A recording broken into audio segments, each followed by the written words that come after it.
stick objects, help machines.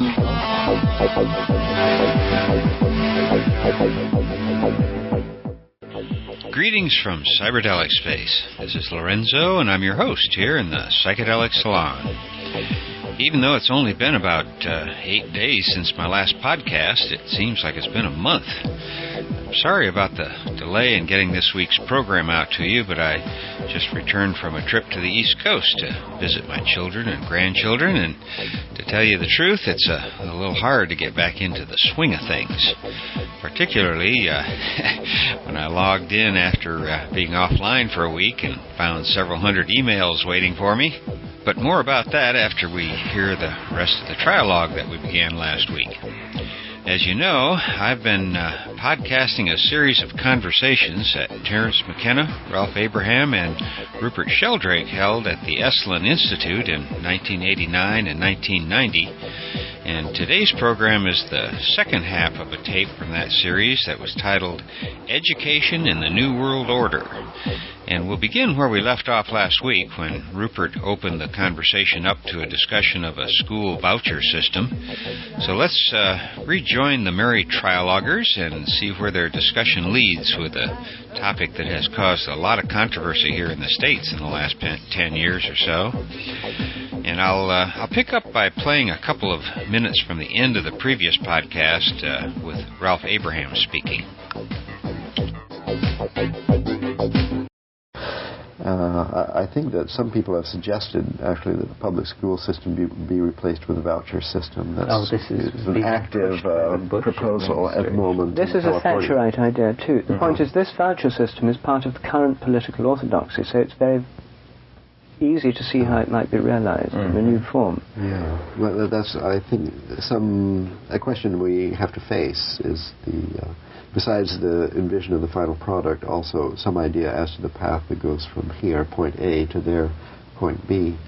And it's hard to see how to get rid of this entrenched public school system. It would have to be, if we're talking about politics here, there would have to be a plebiscite, where the voters insist on the opportunity to control the school system, and that they want a voucher system. You simply privatize it, and you privatize the education. You have a voucher system valid at any school, on an approved list, which is constituted by a new kind of educational board, not the old one. And the approved list includes Waldorf schools, Montessori schools. It would include Catholic schools, Islamic schools. I mean, there would be a whole range of accredited schools, including former public schools, which would now become sort of autonomous town schools or something. They'd compete in the open market. And this system would be it'd be pluralistic. It would be extremely responsive to what people actually want and what parents and students are really interested in. And it would have the advantage of being very decentralized and self-regulating. School as a business. Yes. What you're proposing. Well, right now, school is a business. It's a professional career. The only thing is that it's administered by money taken from us through taxes and administered through a centralized bureaucracy for a bureaucratic organization. Now, school is a business. Both ways we're paying for it. I mean, it's not coming free either way. Right. But the way that you can deal with this is that the voucher system are issued by the government to each student by the Ministry of Education. When you're 18, you get a book of vouchers. Probably medical schools and attorneys and so on would continue more or less as at present. And they would have entrance requirements that so many B courses for biology or S courses for science or something like that. But I think that you see the voucher system, the workshop mode, like you see the other side of this is the reform of the existing professions. Because if you have a group of astronomers, for example, revisioning astronomy, a workshop weekend led by some astronomer plus maybe Terence or you or somebody or me, or an outside person also to be part of the workshop group, maybe Joel to lead in some chanting.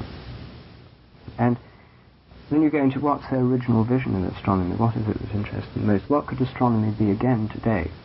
Well, one thing it could be is helping to reconnect people with the heavens, designing these henges that we were talking about, setting these things where you know where Jupiter and things are, so that this goes into every school, and so that children actually learn about the heavens. This would be, then there'd be things where people who are learning astronomy go out at night, have classes at night under the stars and learn the constellations and have tests in how well they know them. So astronomy related once more to the actual heavens. That would be the new vision in astronomy, which with the direct experience, including maybe communicating with stars and the subject of star spirits, together with all the stuff on radio pulsing nebulae and quasars and stuff. Yes. So, and in each science, Gaia, geology, the new geology, would not only involve studying rocks and knowing about them, but studying them in the context of a sense of the life of Gaia, a Gaian geology that would be in a Gaian perspective, and which would begin and end with rite rituals that connect the geological profession to its patroness, Mother Earth. Well, as the bond issue and the plebiscite are put on the ballot and passed, the students are issued their booklets of 55 vouchers, and the new structure is put in place and simply begins. There still may remain a terrific lack of teachers who would wish to or be able to offer such courses. The ignorance of the meaning of the ancient sites and the significance of the stars and so on can't be overcome in a day. So chances are in the new form people would continue teaching exactly what they teach today, and that the workshop of astronomers to revision astronomy and so on would not have a very quick feedback, or maybe any feedback, into the curriculum or the actual conduct of the school, so that while they envisioned a new astronomical profession, that the workshops at all the workshop centers kept on teaching the old one. Somehow there would have to be a miracle to get the whole system onto a new track. And this wouldn't happen overnight. The resacralization aspect that we are mostly longing for could never happen, might never happen. Well, I think we need to trigger it. Well, I think that it would have to happen in this new model. You wouldn't just get a booklet of vouchers through the post. To start your path, you'd now be entering the stage of a kind of apprenticeship or learning. There'd be an initiation ceremony, and you could be initiated in any one of a number of ways, through a Christian, Jewish, Muslim. Each religion could run, or if you didn't want to have any of the ones offered by the various religions, the New World religion would always be a possibility. There'd be a new world, there'd be a chance for free enterprise in this area, sort of New Age initiations with vague stuff about crystals and green feminists. Yes, that kind of thing. There'd be all sorts of, but you'd have to go through one of these initiations, which would be based on initiating you on the path you're going on and calling in blessings on your journey and that kind of thing. Then you get your book of vouchers as part of this ceremony. And this happens at a sacred place of your choice. I mean, you're not forced to go through any one tradition. So setting up that particular system of initiation rites would be the key step for switching the whole system onto a new path. Yes. You'd have to sort of engineer that. That would be fairly easy, though, because you'd say the importance of initiation for the psychology of children is of vast importance, is now universally recognized. I mean, you can make a strong case that therefore our educational system needs to have a more initiatory quality. We're talking about the 27 million young Americans who are of the age for this first initiation this coming fall, and how exactly are we going to accommodate this number of people in a new system with the production of 3,000 to 5,000 new teachers? Well, I'm not thinking, you're thinking about a model of overnight change of the entire American system. I'm thinking of a pioneering experiment in a limited area. That slowly grows if it deserves to. The thing is, the way that things happen organically in society, you never convert a system without some prior model of it working. I mean, whenever you try and get any money, persuade anyone, if you can say, look, I've got it going, here it is, you can come and see it. You know, vastly more persuasive. I mean, Short Terence does a lot better by being able to say, look, here are the plants, this is the botanic garden, that's it. Yeah. Rather than with a bit of paper saying there's this project and, I think there ought Something concrete. Yes. And so if the workshop system is already up and running as a concrete alternative to the present education, that's its great advantage. It exists. Yeah. It exists in a pluralistic free market form, which is self-sustaining so far without state subsidy. Yes. That people do because they want to do them. And they want to do them because they know that in the workshop they'll, on balance, come out feeling better than when they went in. So it's not much growing now, but perhaps if people did have vouchers, then it would suddenly start a rapid expansion. I think it would be a completely new format, because at present no one aged 18 goes to a workshop. It's a system of education entirely for the middle-aged. It's What an oversight. Yes, no, he's on to something. It's made no contact How with the could you world of people possibly under about 30. attract an 18-year-old to a workshop? What would be necessary? Used to talk about psychedelic drugs. I get them. Not You get quite them. 18, Well. but 20 I think to 25. I think if we did dialogues on morphic resonance and chaos and psychedelics, the trialogues, I think there are a lot of younger crowd. yes. If right now they have to pay $385 or something. They don't have the money. They don't have the money. They don't have the People don't have vouchers. money. The problem with the workshop system is because it's self-financing, it's expensive to do. What about Esalen giving, what do you call them, scholarships for young people? Oh, there's that an would be- idea. That would be, yes, well that would be all right, but I think it would be a kind of token thing at Esalen. I think that they maybe have to have some young people's workshops here. That would be it, 2 or 3 a year, where they're offered at a much reduced price. Yeah. And that the people who come on them have to be recommended by somebody who's been to Esalen, something like that. So it would create the sense of the Esalen community. Oh, we have to recommend this to Steve, because we're really lacking that generation now. It's a serious problem. You know, the Lindisfarne Fellowship, which is just one of these many invisible colleges existing around the globe that I think are valuable, it's now proposing to dissolve itself on its 20th birthday because there is no coming generation. People are dying of old age, and nobody knows a young person to introduce into the circle. So this is a tremendous hole in our bucket. Exactly. Well, this is exactly where there's a tremendous scope for the initiatory model. You see, coming to Esalen is a kind of initiation for most people. Whenever you come here for the first time, it has an initiatory quality, and most people are the initiates who have an easy familiarity with things like hot tubs and getting food in the lodge, and that kind of thing.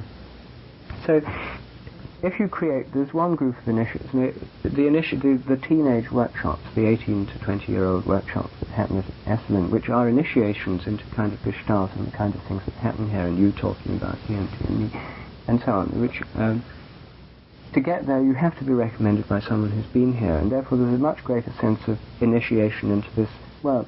The fact is, a lot of teenagers may not know that this world exists, or if they do, have a totally distorted view, but it is an independent, autonomous adult world, and that's exactly what people want to be initiated into.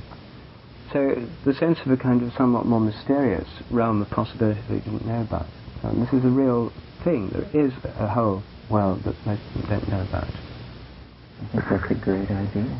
We should end this trialogue and run out immediately and grab Steve and Nancy. Tell them on the Esalen Youth Program.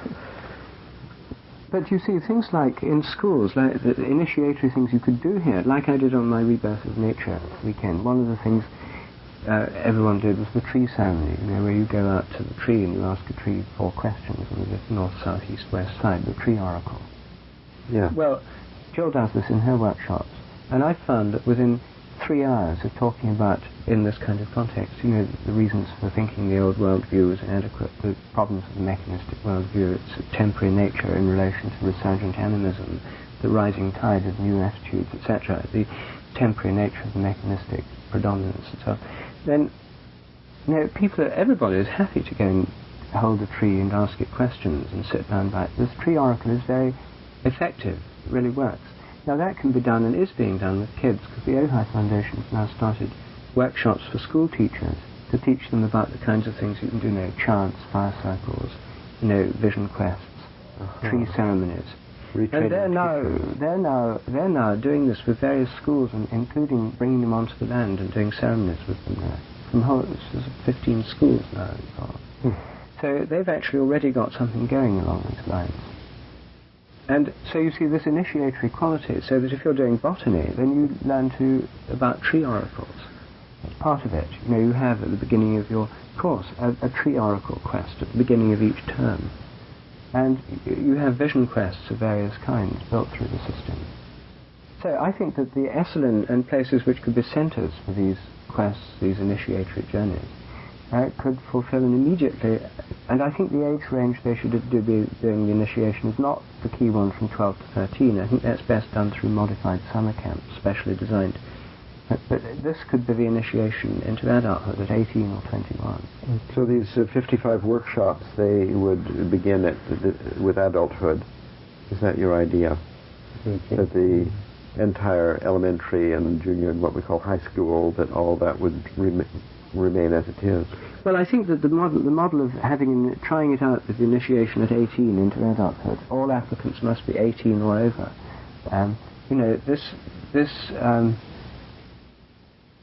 This would be a pioneering thing that we could talk to Steve about. It could happen in 6 months' time right here. Yeah. Now, the other thing that we're talking about is to change the initiations through summer camps, since none of us are in elementary or primary or middle school education. But if you are in that, it's quite easy to do. The people who we were staying with, Master Andreas, their sons at a very open school, and I said, why not get... He did the tree ceremony here, he really liked it. Why not? She used to teach there. Why not do it there in the school? They do a vision quest of these, tree ceremony. They'll do it. Now, the 55 vouchers and the workshops, how long are they? Are these weekend workshops, week-long workshop, or this depends, week-long mini courses, or? Well, these are all details that one would work out. But obviously there'd need to be a whole new breed of workshop-type leaders. So another thing is that Esalen, Hollyhock, Omega, and so on take on a new role. As you'd have workshops for workshop leaders, where you'd actually train people how to do workshops. You'd initiate them into being workshop leaders, and where better to initiate them than in a workshop here. So you'd have these, and then instead of these so many thousand people come to Esalen, if a few hundred of those that came to Esalen every year were initiated into being workshop leaders, and they were each doing workshops, this system could very rapidly propagate. Yeah, very rapidly. In a self-initiating, self-propagating mode. And there'd have to be some attention given to the initiatory structure of each type of workshop. To start with a dedication or an acknowledgement of the spirit of the place and the powers in the light of which the workshop is being done. If it's being done in the light of a spirit or of reason or of emotion or of holism or integration or whatever, what's the guiding principle? An initial ceremony and a closing ceremony and some kind of opening dedication chant this is a pattern of most workshops anyway. And so initiating people into workshop leading would very easily, very naturally be modified, I think. And I don't think even one would have to write the program for it. I think that people would work it out themselves in the workshop format. Somehow standards would be maintained for workshops, at least at the most famous workshop centers. Yes, there would be some monitoring. It wouldn't be only the popularity of a certain workshop which guaranteed its continued existence. It would have to, for example, we wouldn't want to continue some workshop that only taught that the body is the body. Well, presumably the automatic free market feedback mechanisms would regulate this, because if somebody... No, because corruption is a known mechanism for the downward spiral of society. And that worse and worse workshops become more and more popular because they give the valuation, the value, the accreditation to keep on the initiation without your actually doing anything other than sitting in the hot bath and repeating 3 times the event is the event or the body is the body. Well, what you're implying is what you sought to avoid, which is that there has to be a second entity which tests the workshop graduate to see whether... I want to avoid that. Well, it could be intrinsic in that industries would not employ somebody just from having graduated, that is to say, spent 55 vouchers, they would insist on the courses from some of their favorite teachers or institutions, as obviously a bachelor's degree from Stanford is worth more than a bachelor's degree from Great Western. Well, a corporation could post a list of courses that would enhance your likelihood of being hired by them. And then you could choose for yourself whether or not to include those in your, as you formed your curriculum. So this is the self-organizational model. It's highly self-organizational. I think it's quite good. I think so. It sounds doable also. Airy-fairy quality of most of these schemes. Well, we'd have to persuade, industries would have to suddenly start opening their doors to graduates of the new system. And this, of course, was a great inhibition for students choosing UC Santa Cruz, although they did, because it was considered a great experiment in its early days, 20 years ago.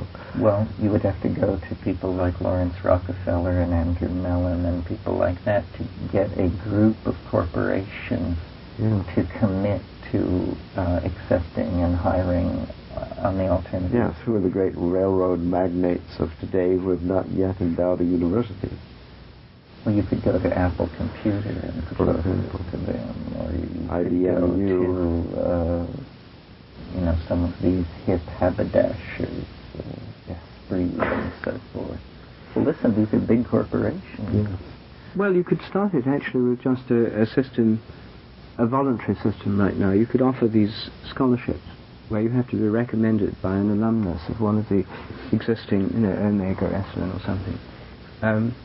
And you get these scholarships for, say, 5 workshop vouchers, valid over a 6-month period or something. And with a beginning ceremony and an ending ceremony for the whole thing, as this kind of initiation into adult. This could be started right away. And, they could do them in their vacations or in their summer vacation. It could fit in even with a standard student life pattern. But there'd be then this category of people who'd had a different kind of initiation, and each of them, when they went back to their college or university, people would be curious about what they'd done, and whatever it is they'd done, whatever they said they did, would be quite intriguing to a lot of people. So the New World System would actually begin with its educational program, and the New World System educational program would have to have a pilot project, which I guess would be the New Village.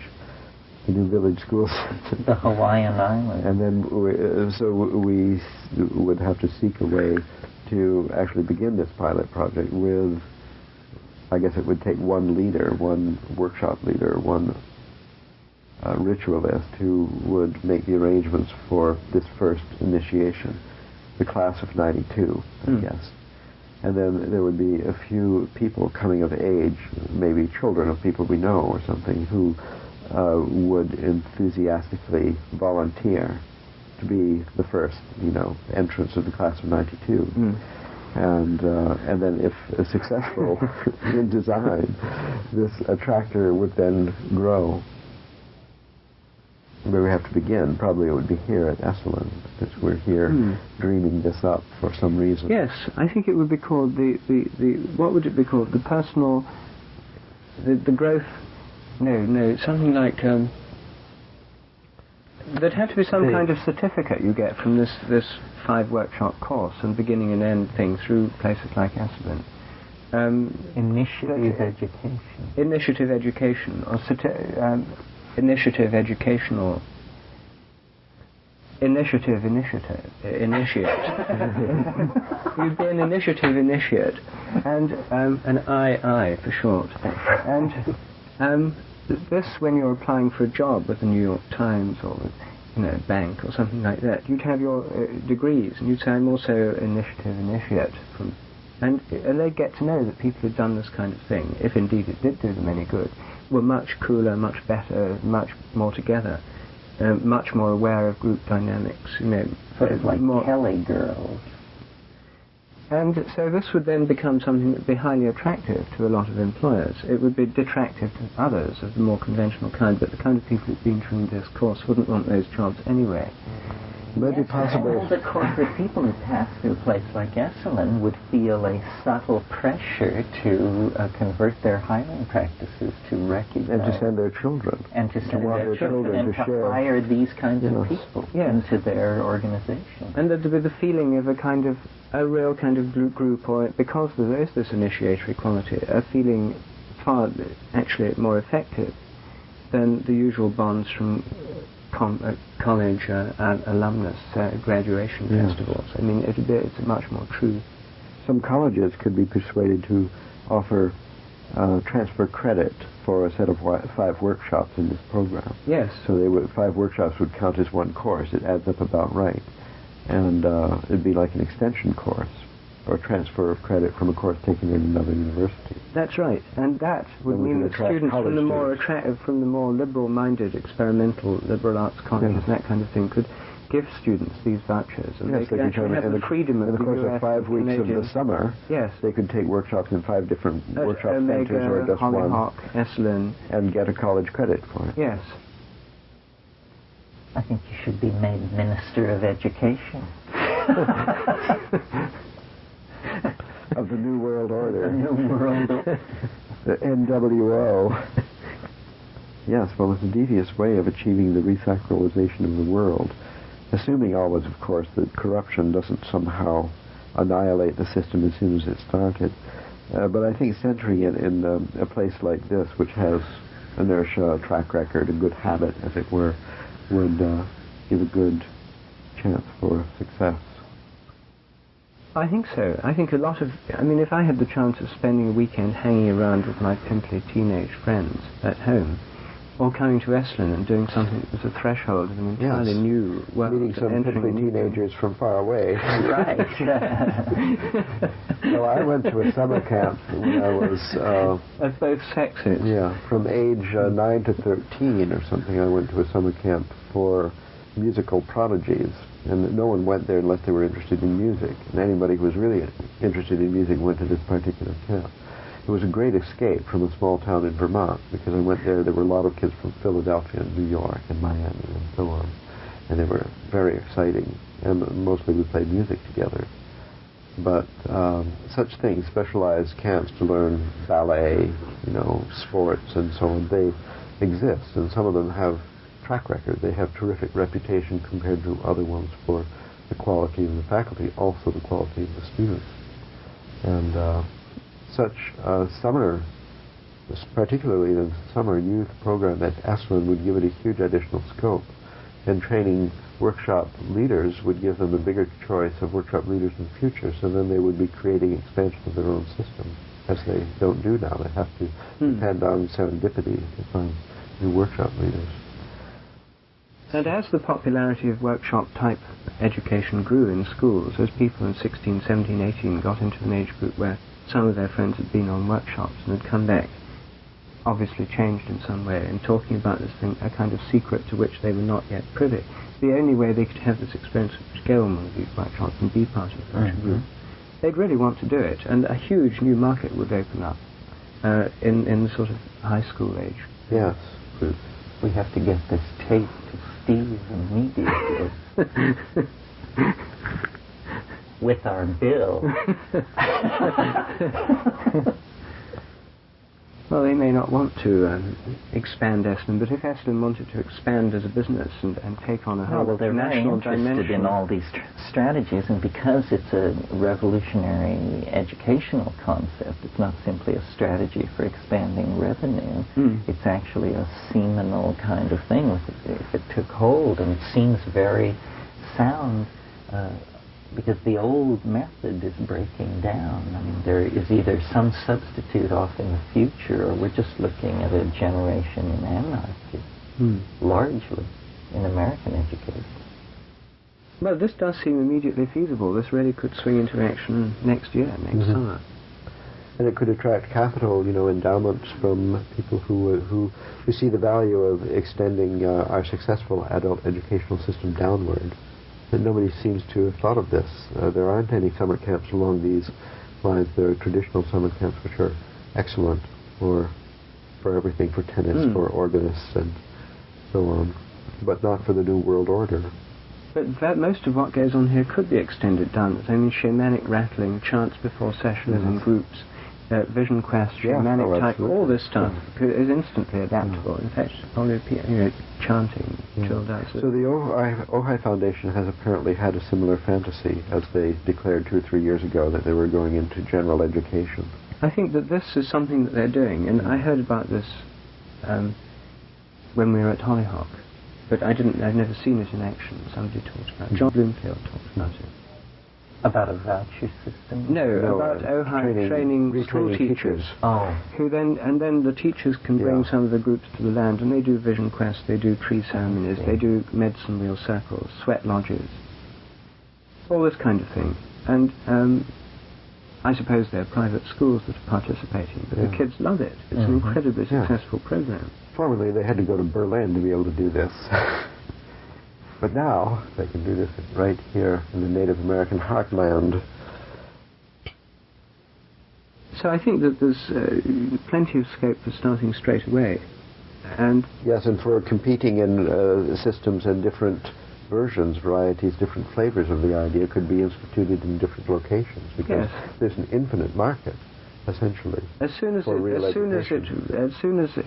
right now, people under 25 are totally insulated from this.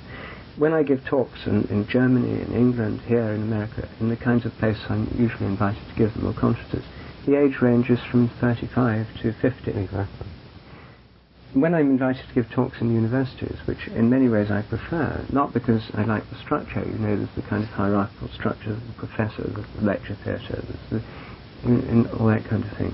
But the face is full of bright, eager eyes, 18, 17, 19, 20. Very nice. It's a totally different experience. And when I gave my lecture at the University of Bern, on my German Swiss tour, the only university one I did on the trip, it was much the best. There were 250 people in the Botany Institute. I was introduced by the man who invited me, who's a visionary, holistic botanist who really likes the idea of morphic resonance in understanding the evolution of plant form. Quite enthusiastic. But all the professors from different faculties, students and so on, the whole thing in English, no translation. And the atmosphere was absolutely electric. I mean, these kids had never heard this kind of view. I mean, it was totally new. They're normally insulated completely from ideas we take for granted. And they were extremely interested, very excited. Everyone was excited, positive, enthusiastic. It was a really wonderful event.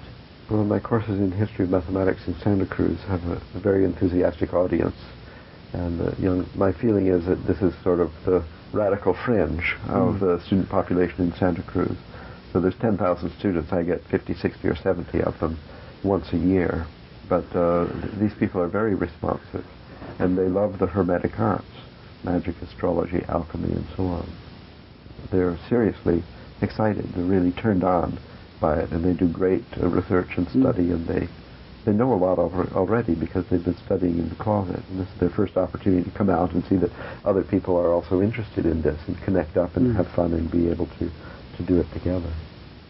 So what we do is introduce this parallel system which operates alongside the existing system, but it becomes so powerful an attractor as it impacts on schools as 6, 17, 18-year-olds go to the Esalen and other summer programs. And they go back and tell their friends, school was nothing like this. And it's really fun. So I think this is really our best and most revolutionary everyone wants idea. to do it. I think it's a good idea. And it'll spread enormously fast, I think, if it becomes something that slightly older people do. That see the possibility of the CIA instituting some negative publicity action on us, such as older teacher, younger student taking drugs, communing with tree, or some kind of thing. Such as they're very paranoid about this kind of negative publicity here ruining, and for this reason they may not want anybody age 16 or less hanging around because of the danger of scandal. Make it 18 to 23. For a start. I think make it 18 to 23 for a start. And then the parallel for the sort of 11 to 13, this kind of puberty initiation, the parallel, which is often associated with transferring to a different grade of school, or being in a middle school or whatever, that whole thing is ceremonialized, or at least puberty rites through vision camps. But the people who best handle that are the people who run kids' summer camps with Yes. Many of which do have another dimension and get back to nature, that kind of thing. Yes, and they have their watchdog mechanisms in place. And they have campfires and so on. I mean, people from that world come to a workshop at Esalen where there's an exploration of new revisioning education. Yeah. And the two are discussed together, and they go back and work out models that work there. Meanwhile, this new one works out here.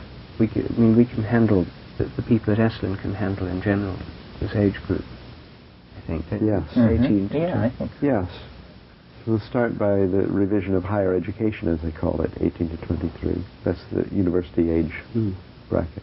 And this would create such a powerful competing attractor, because the more people know that it's more fun than that system, The and the more the possibility of doing it through or within the traditional system by vouchers or going out and getting credits, the more and more people will want to do it. Yes. And I think that it would then, the traditional system's faults would become more and more apparent, because more and more people within it would have had another take on what education could be like. Yeah. And I think that morale would rapidly crumble and be faced with it. Since they'd already got it, by reform they could introduce more of this kind of thing. Teachers would be rushing to take courses in the new methods. Yes, through the new methods. So that they could compete successfully with their neighboring teachers for students. Who wants to have an empty home room? That's right. No, this is free market economics working in yet another area. Yes. Because right now education is one of the areas that's been insulated from free market economics by being a state monopoly run by a bureaucratic institution and operated by an old-style hierarchical priesthood with higher universities at the top and higher degrees at the top, and all teachers in regular schools in awe of all these people with higher degrees, because they're lower officially, they're like deacons, and there are bishops out there, and archbishops and cardinals and so on. So it would dismantle, it's one of the last bastions of the old hierarchical order. Now, I may be living in dreamland, but I think the ideas they talked about at the beginning of today's Trialogue about setting up a network of workshops that young people could attend for free is a really good idea. In fact, just last year, Sobi and I were trying to generate interest in a similar project where there would be a series of raves held beginning in, say, in Vancouver and gradually heading south until they reached L.A. or San Diego. And preceding each party, there'd be a series of workshops where we'd get some of the local elders to come out and exchange ideas and lessons learned with the generations who are now beginning to take over. But we never quite got enough momentum going to get that little project off the ground. However, I still think it's a good idea in some form or other. I know there are really a lot of psychedelic elders out there in almost every community who would be willing to participate, and in fact there are already a few places where this type of underground university is taking place. Besides the Oracle gatherings in the Seattle area, I've heard of events like this that combine a party with some lectures or workshops that are taking place in all the way from Vancouver down to Portland. And I've participated in things like Cinnamon Twist's learning parties in L.A., as well as the underground university programs at the Blue Bongo, among others. So it's an idea that seems to have taken hold, and maybe now is a good time to try and expand the concept so that we can reach even more people. Maybe we can do some of it online, which would significantly reduce the costs involved and allow students and other cash-poor people like me to become more involved without having to incur the travel and other expenses that usually go along with the workshop model. Of course, the suggestions for a new education system based on workshops that the Trialoguers made came over 15 years ago, and not a whole lot has really happened on this front during all that time, at least in the way of free ones. And as my dear mother said shortly before she died a few years ago, everything is different, but nothing has changed. And, maybe now is the hour to begin making some of these changes, So if you have any ideas on how to get something like this started, please pass them along, either in an email that I can read in a podcast or on the notes from the Psychedelic Salon blog, which you can participate in if you want. I had to laugh with when Rupert said that a lot of teenagers may not even know, or it might have been Ralph, can't remember which one, said a lot of them may not even know that the worldwide psychedelic community even existed, or if they did know it, that they had a totally distorted view of it. And the reason I had to laugh is that it isn't just teenagers who don't know about this huge community. As I've mentioned in past podcasts, I was over 40 years old before I stumbled into the tribe, as I like to call it. As hard as it is for me to believe now, I had no idea that there were millions of highly educated and very successful psychedelic people out there. And even if I had known that there were so many people around the world who used cannabis and the psychedelics on a regular basis, I'm sure that my view of what they were like would have been completely distorted.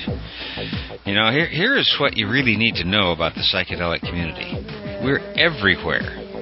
I want to read something here that Dr. German, he's Professor Emeritus of the Criminal Justice School at Long Beach State University, and here's what he had to say. If the ears of all the people in the nation who had ingested illicit substances in the past 6 months were to turn bright green for one whole week, the nation would be amazed, confused, astounded, and quickly taught something very important as they identified friends, relatives, neighbors, doctors, lawyers, accountants, priests, nuns, ministers, rabbis, soldiers, policemen, firemen, military personnel, businessmen, teachers, students, politicians, respected policymakers, administrators, supervisors, and workers from a variety of private and government institutions everywhere. And, by the way, Dr. German was the founder of the graduate school that trains many of the L.A. Police Department, among others. So he knows what's going on at a street level, and having met with him myself, my guess is that he just might have green ears, too. So maybe that's what we should all do next Halloween. Our only costume should be to paint our ears green. I'm not sure what we would tell people who asked what the point of painting our ears green was, but for those who knew what it meant, it might be a way to make a whole new range of contacts with our community. Maybe we should try it first on St. Patrick's Day, and most people probably wouldn't think much about why we were doing it. Or maybe I'd better get on with today's program and leave the realm of new ideas to you. Actually, one idea that came in a recent email from John, who said, among other things, listening to your back catalog kept me going through a dull software contract and has really changed my views about a lot of things. And then he went on to ask if I've ever been to Amsterdam. Well, John, just as you suspected, yeah, I've been there a few times, and I guess my most memorable trip there was for the 11th Annual Cannabis Cup, which I think was way back in 1998. And I know that event is still growing strong, but it doesn't take place until next November. So if you're looking to get together in Amsterdam with a group of like-minded people before then, you might want to consider the very first dope stock, which is going to take place, I think, on April 20th this year, that my friends over at the Cannabis Podcast Network are putting together. And you can get the details about that on their website, which is at www.dopefiend.co.uk. And there are links and feeds to several other podcasts there that I think you're going to find quite interesting and definitely entertaining. John also said, have you thought about accepting donations for your work? This is how the Dope Fiend pays for his bandwidth. Seems to work.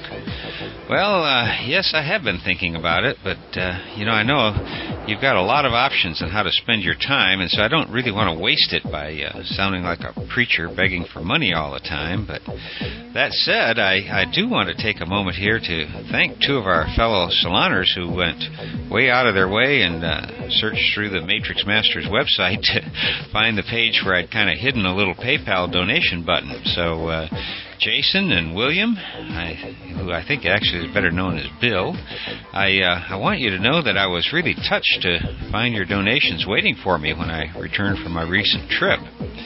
Your generosity really means a lot to me, and particularly since you both live outside of the U.S.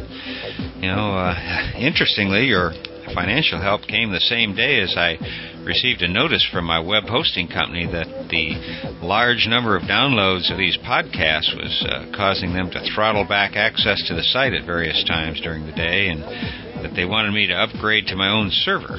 Well, the cost of doing that is still too high for me right now, so I've come up with another plan, and thanks to the financial help some of you have been providing, I've opened a companion site with another hosting company, and they've promised to work with us as these podcasts continue to grow in popularity. In fact, this podcast is the first one I've uploaded to this new server, and I hope that you didn't have any issues downloading it.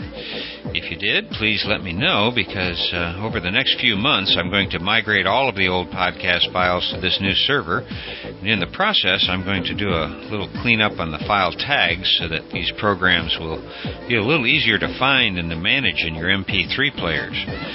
You know, as those of you who have been with us for a while already know, I've gone through a number of different iterations and file naming conventions, but I think I've finally come up with a way that'll make life a little easier for you no matter what brand of MP3 player you decide to use. So I'll tell you more about the changes to our website in the next couple of podcasts, but I think I've probably gone on long enough for today. But before I go, I also want to mention that Jeffrey just wrote to let me know that he mentioned the Psychedelic Salon in his blog on the IONS website, which reminded me that I wanted to let you know that I'm also shifting the program notes to our new server, and I'm posting them on the WordPress-powered blog that you can participate in if you want. And by participate, I don't mean just adding comments to my posts, but you can post items yourself. It does require that you register, but that's only to keep the spammers from taking it over. So if you're interested, you can find the blog from a link on the home page at matrixmasters.com, and eventually you'll be able to click a link under each post to dig it if you want, and I've already got the code working for you to bookmark individual posts to Delicious.